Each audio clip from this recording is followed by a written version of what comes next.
नमस्कार. आपण पाहता जनजागृती लाईव्ह न्यूज. सातारी येथे अखंड हरिनाम सप्ताह तथा विष्णू पुराण कथेचे आयोजन.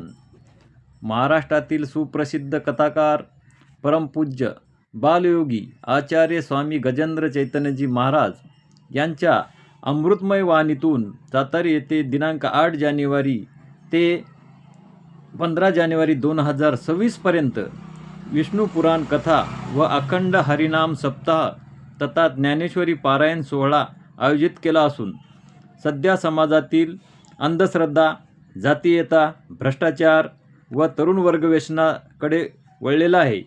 यासाठी संत विचार प्रेरणादायी ठरतात. यासाठी विष्णू पुराण या कथेच्या माध्यमातून संतांचे विचार लोकांपर्यंत पोहोचावेत व पंचकोशीतील लोकांनी संतांचा विचार अंगीकृत करावेत. या दृष्टिकोनातून सातारी येथील तरुण मंडळी, हिंदवी स्वराज्य गणेश मंडळ तथा सातारी येथील सर्व गावकरी मंडळी यांच्या वतीने या कार्यक्रमाचे आयोजन करण्यात आले आहे. तेव्हा सर्व पंचकोशीतील सर्व लोकांनी या कार्यक्रमाचा लाभ घ्यावा व संतांचे विचार अंगीकृत करून व्यसनाकडे भरकटत चाललेल्या तरुण पिढीला व्यसनमुक्त होण्यासाठी आपापल्या माध्यमातून प्रयत्न करावेत. तसेच 15 जानेवारी रोजी 2026 रोजी या कार्यक्रमाची सांगता होणार असून पंचकोशीतील सर्व मंडळींनी या महाप्रसादाचा आस्वाद घ्यावा असे आवाहन सातारा येथील समस्त गावकरी मंडळी यांच्या वतीने करण्यात आले आहे. या बातमीचा आढावा घेतला आहे आमचे मुख्य संपादक राजेश कदम यांनी.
मुलगी ओरडायला लागली होती. त्या बाबा कंसाला निरोप दिला. कंस धावत आला.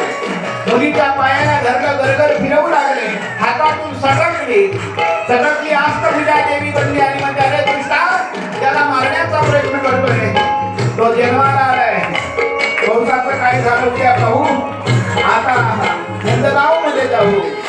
इकडे सकाळी नंदाची बहीण सुनंदा जागी झाली आणि धावली. वहिनीच्या कक्षात जाऊन पाहते, बाळ जन्माला आलेला दिसते. कपडा हटवून पाहते, दादाईचा झाली. लक्षात आलं झालाय. धावत निघाली आणि भावाला सांगते, नंदबाबा बधाई हो, नंदबाबा बधाई हो. जय जगदीश हरी, जगदीश हरी,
Thank you.